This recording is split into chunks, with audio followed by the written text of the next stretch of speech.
Que auxílio na interpretação essa sua pesquisa traz? Inclusive para nos explicar a forma com que as pessoas viviam na época, para entender melhor a fala de Jesus.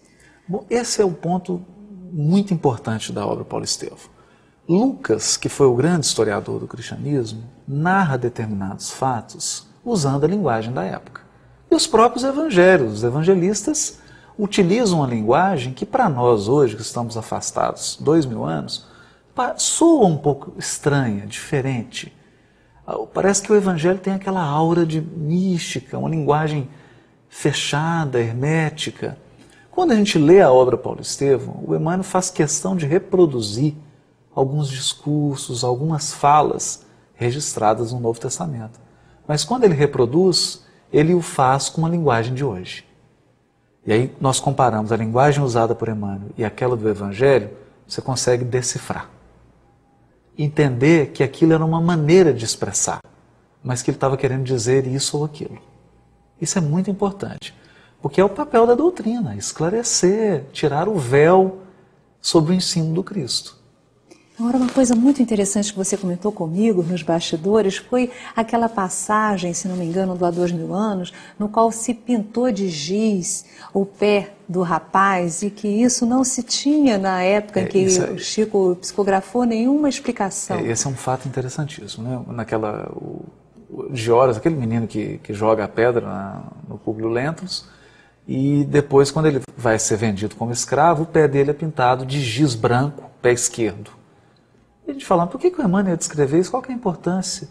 E há menos de 10 anos, uma tese de doutorado nos Estados Unidos, de um historiador especialista em escravidão no Império Romano, ele dizia que quando o pé era pintado de giz, era porque o escravo vinha de uma região conflituosa, então você não poderia dar garantia sobre a procedência dele, ou porque ele tinha um temperamento difícil. Olha só. No caso do romance, o rapaz reunia as duas características. Ele vinha da Palestina e tinha ainda um gênio bem difícil. Como que o Chico teria acesso a isso? Porque esse fato só foi descoberto agora, há menos de 10 anos. Então é mais uma pista que o Emmanuel, mais um detalhe que ele deixa na obra para confirmar a imortalidade da alma. Muito interessante. E quais os ensinamentos, principalmente dessa obra fantástica que é o livro Paulo e Estevão, que você poderia pontuar para nós dentro do auxílio que a obra dá na interpretação dos ensinos de Jesus? A obra, primeiro, ela revê toda a história do cristianismo.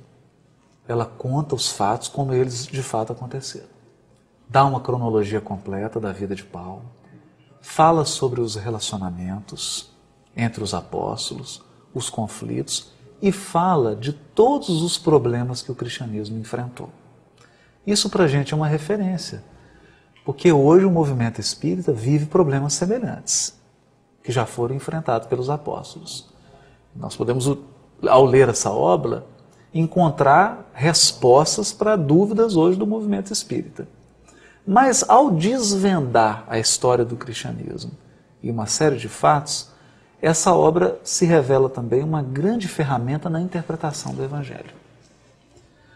Porque ela traz uma compreensão mais profunda do primeiro século do cristianismo e abre uma série de fatos que estavam ocultos, permitindo uma interpretação mais segura do Novo Testamento. Nós acreditamos que essa seja a principal contribuição da obra. E essa publicação que nós estamos já aguardando dessas pesquisas em forma de livro, quando é que virá? Ano que vem nós começamos com Renúncia, ou Há 2000 anos. O Paulo Estevão vai ter que aguardar um pouco, porque é muita informação, muitos dados, né, sobre o cristianismo, e ainda está em andamento a pesquisa. Mas ano que vem já começa o Renúncia e o Há 2000 anos. E a proposta é, num prazo de 2, 3 anos no máximo, todos os romances, com a publicação da pesquisa de todos os romances. Muito interessante. Muito obrigada, doutor Haroldo, pela sua presença no nosso programa. Nós que agradecemos, é uma honra enorme estar aqui.